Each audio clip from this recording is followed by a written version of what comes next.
we could keep her away from drugs and away from the wrong people as she grew up. She did indoor and outdoor soccer, she did horseback riding, she did 3 or 4 different kinds of dances, but we didn't force her to do these things. Kirsten enjoyed doing these things. So she didn't like ballet. We never wanted to raise her to be a quitter. We made her finish that course out for ballet. Yeah. But she never took ballet again.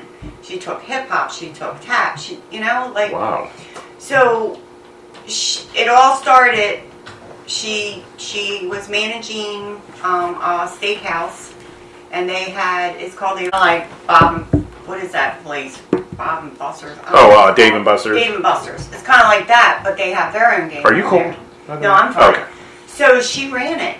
So she was working 60, sometimes almost 70 hours a week running it. She did all the, scheduling for everybody, everything that involves being a management. So long story short, her hip started hurting real bad. So she went to the doctors and they're like, you're too young for a hip replacement. Her hip would actually come out of the socket and we'd have to lay her on the floor and help pop it back in. Oh, wow. I didn't know anything about addiction. I didn't know anything about pills. I didn't know anything. They started her on Percocets. She didn't tell us either. She was living on her own at the time. She was like 21. So she was living on her own, and then she kept telling the doctor, I don't want to take these anymore because it's not taking the pain away anymore. Heat up them. Oh, Eventually, she's just like, I don't want to take these anymore. They're not working at all. He put her on oxycodones. Good Lord. So it was like back then, at that age, the doctors were getting kickbacks. Yeah. For every patient they had them on. Yeah, I do remember that. I actually watched a documentary about that. This is what happened to my daughter. Then the streets came. Because we changed doctors with our insurance. Our insurance didn't cover that doctor anymore. So when she got her new doctor, he wouldn't prescribe him to her. But nobody helped her with the withdrawals. So I got a phone call one day, and she's like, Mom, I'm so sick, I need to go to the hospital.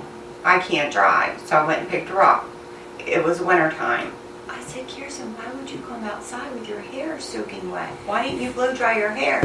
She's like, Mom, I didn't get out of the shower. I'm sweating. She was withdrawing. Oh, wow. But she didn't even know she was withdrawing. She's like, I was like, have you eaten anything? I'm thinking food poisoning. I'm thinking, as a mother, you do all different kinds of things. She's like, the only different thing I'm not doing is, we switched doctors. He sent her to physical therapy, which the first doctor should have done. The physical therapy was helping. That's kind of. She's like, I'm not taking my medicine anymore. I said, what medicine? And I didn't know she was on medicine because she was living on her own by then. I was like, what medicine? And she had her empty bottle in her purse. She's like, well, I was taking this. Good grief. I said, I don't even know what this is. She's like, well, it's for pain. I said, okay. So I called her father. And I told him real fast what was going on. We were heading to the hospital. He's like, take her to St. Joe's. He's like, oh my gosh, she's withdrawing. I was like, what do you mean? So at this point, you didn't I didn't even know what a withdrawal was. I'm going to be straightforward with you. Boy, did it give me a life lesson. And it was a roller coaster from there. And so she would get them from friends because she was in so much pain. And then she didn't want to be sick anymore because when you're withdrawing, you're sick. She didn't want to be sick. She turned into a person that I didn't know in the hospital that weekend. Weekend doctors, they weren't coped to deal with this. So they were filling her IV full of Flexerol, which is a muscle relaxer, to keep her asleep because she was becoming so erratic and nasty and mean. And it wasn't even my daughter. Because she was withdrawing and she was so sick and she was throwing up. It was a nightmare. And it just proceeded from there through the years. Good Lord. To lead to getting them, from friends that could get them or, and they were, still young. Most of them were still living at home and their parents were on the medication. So they steal them from their parents. Wow. It's an endless cycle. It was an endless cycle. And, my kid wasn't the type to go to, did she ever go to parties? Come on. Every kid has. Yeah. Every kid will. They test the waters, but she wasn't like this big party animal. That wasn't her.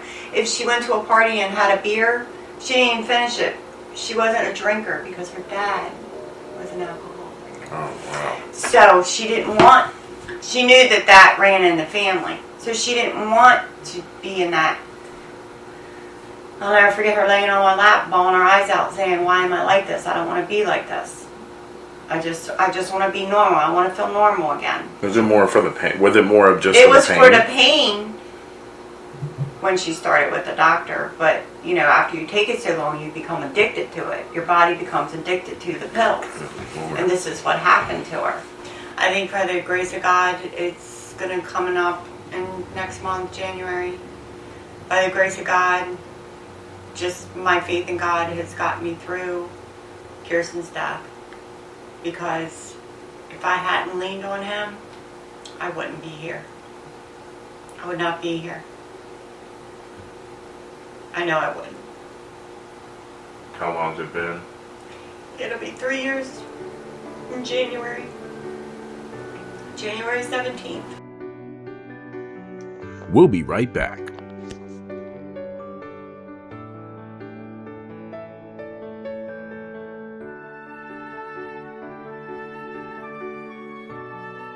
Rehabs, we did 3 rehabs. Rehabs are just a sad cause right now. They don't give you enough time. The insurance will cover 30 days. 30 days is not enough time to heal your mind, your brain. So that's not enough time to be off of the drugs. Not only that, a lot of them are offering like Subutex, which Subutex is a pill that they put pregnant women on that are using, so it doesn't hurt the baby. Suboxone, the little strips that you put under your tongue that can help you stay off the drugs. That's only supposed to be given to you for a little amount of time with counseling and help from a doctor. Wow. Also, they have these methadone programs where, my heavens, they have some people living off of that for years. Yeah, I heard that. And there may be other ones that they offer, but those are the 3 that I know of. And it's very sad. Like with Kirsten, she was off of everything. She was taking an anxiety medicine called Xanax. Yes. And because her anxiety, after coming off of everything, and she was doing very well, she would take that to cope. She worked every day. She was a hard worker. She paid her own bills. It's very sad. It's very sad. And the sad thing is when they did the autopsy and they did her blood work and everything, they found no Xanax in her system. Really? Only found fentanyl. There was no Xanax in her system. There were no needle marks on my daughter's body. So it wasn't like, she went and bought fentanyl and stuff like that. You know what I mean? Like, so my thing is, she took the pills that she was buying, and it was a fentanyl pill. Stay tuned for more of the show.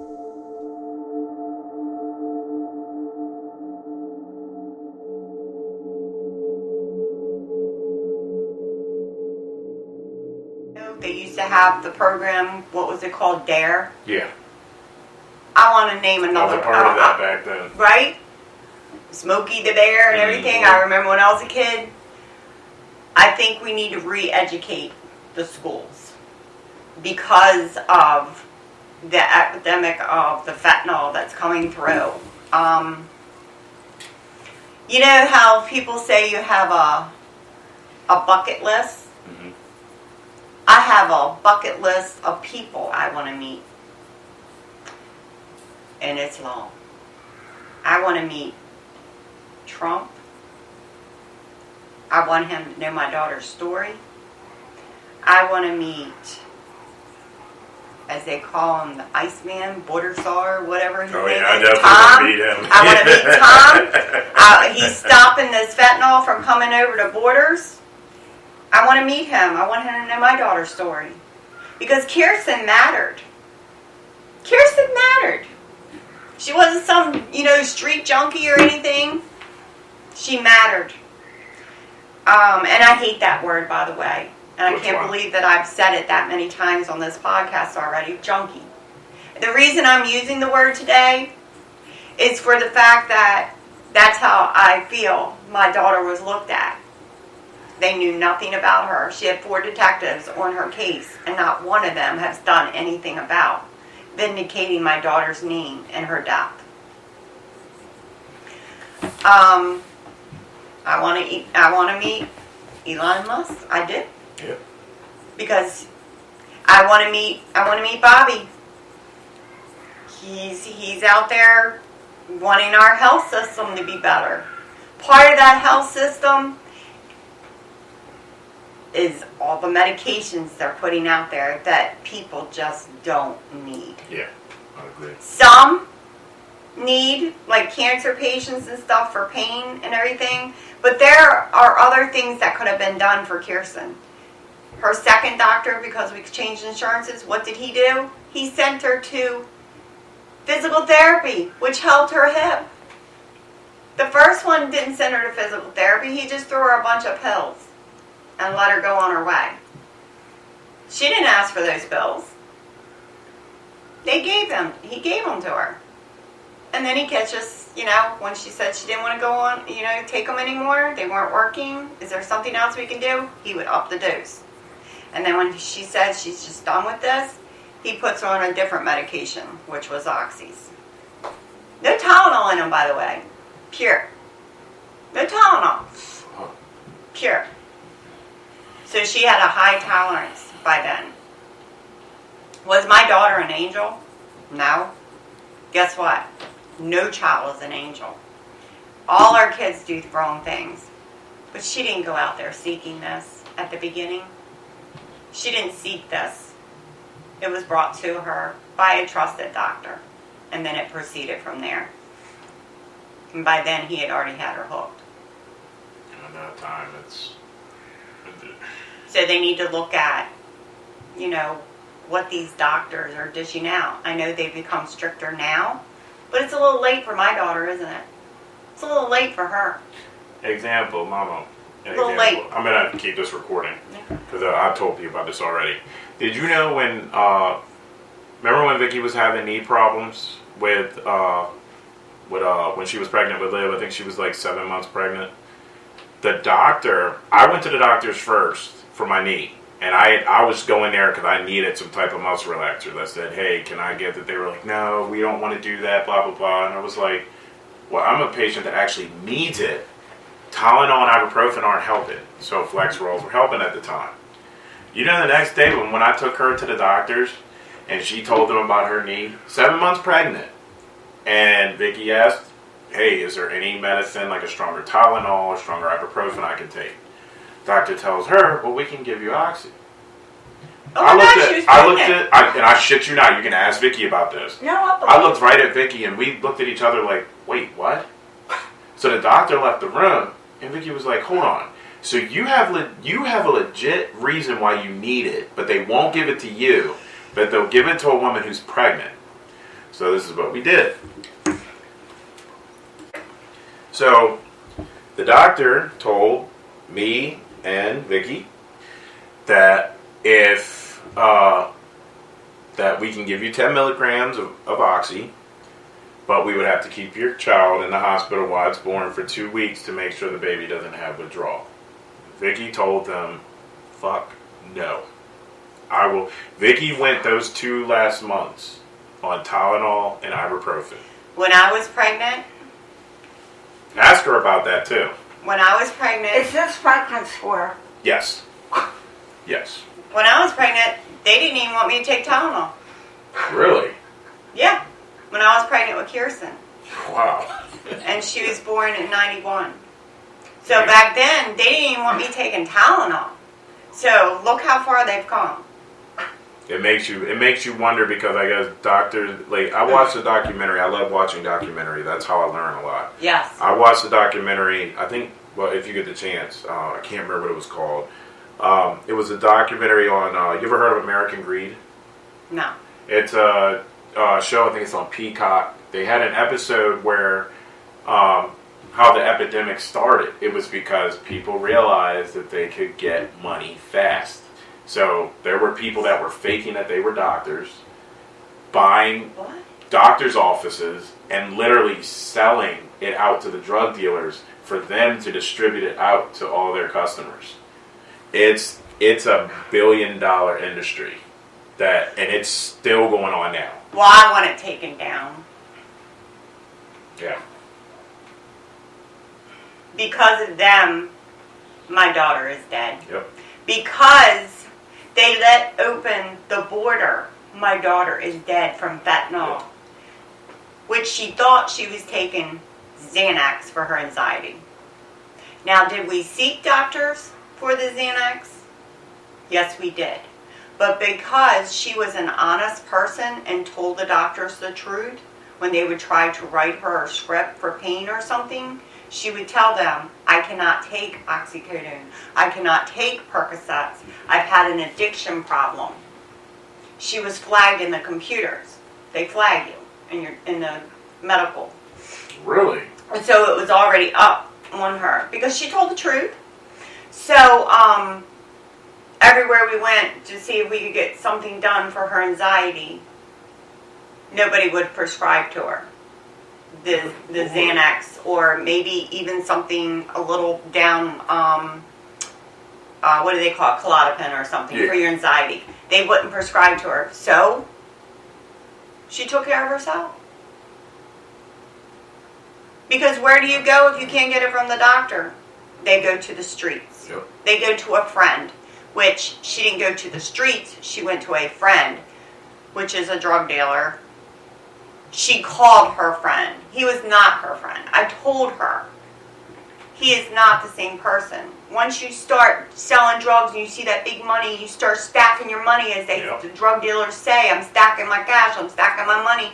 And you look they don't care about you. They don't look at you as they've known you since, Kirsten was like maybe 3 or 4 years older than him. So like she met him when he was 5.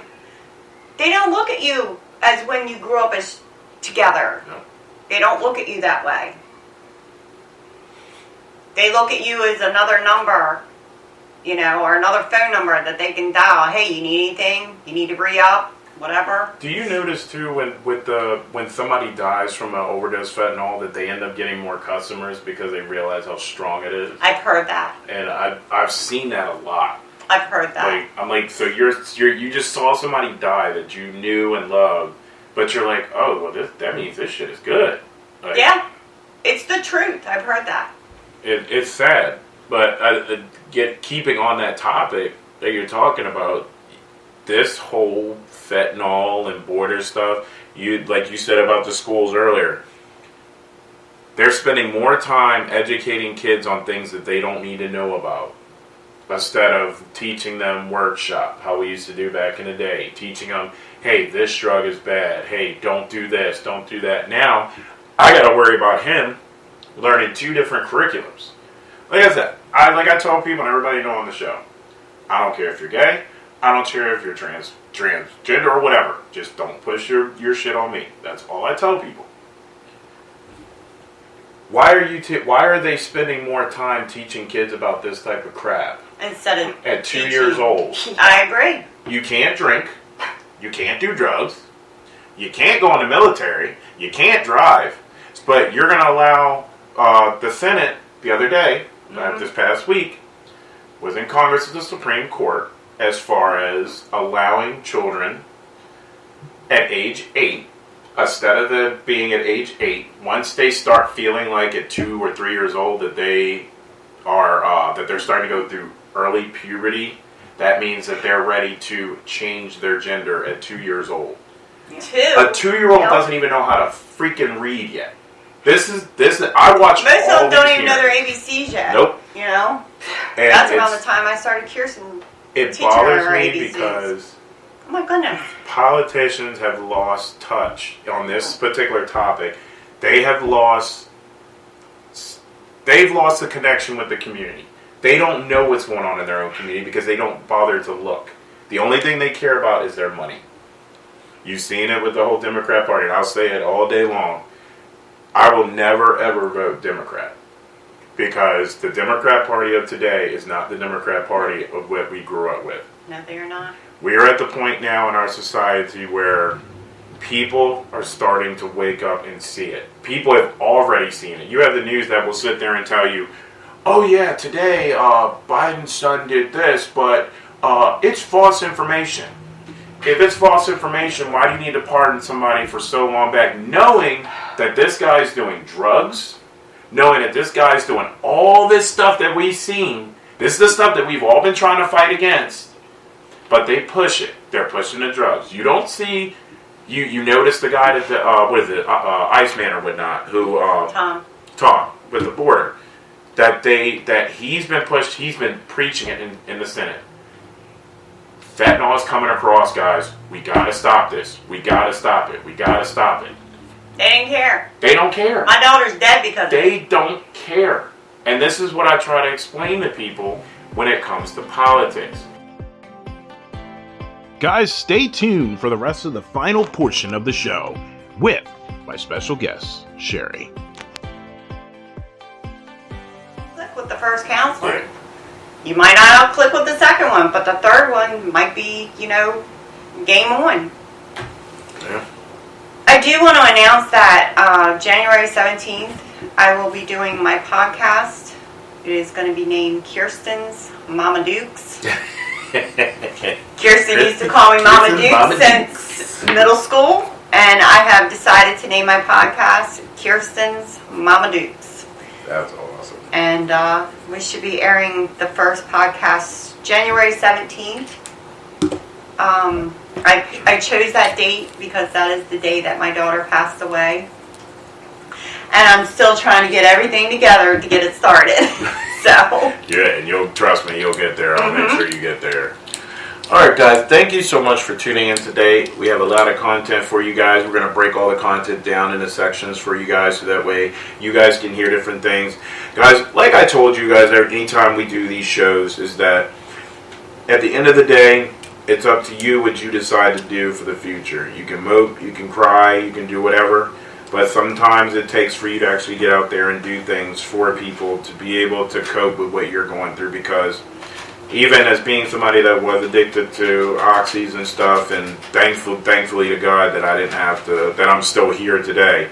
But when you lose somebody, God, it's you go through phases. You really do. But it's what you do afterwards is what makes the difference in the end. And I believe that Ms. Sherry is going to do a lot of good in the community. She's going to do a lot of good in Congress.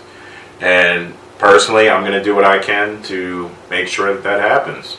But I hope that one day that we'll be able to actually sit here 10, 20 years down the road and say that we made a difference in this country.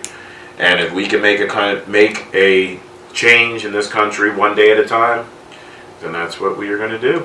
But I look forward to hearing your show, Ms. Sherry. Thank you so much for being a part of the show. Thanks for having me. And guys, have a great night. Thank you so much for tuning into the show. It was awesome to have my first guest on for this all-new show called Allegedly.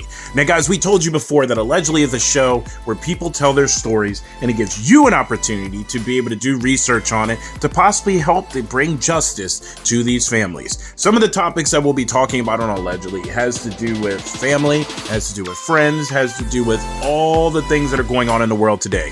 And that's the whole point of us doing Allegedly. I hope you guys will continue to tune in.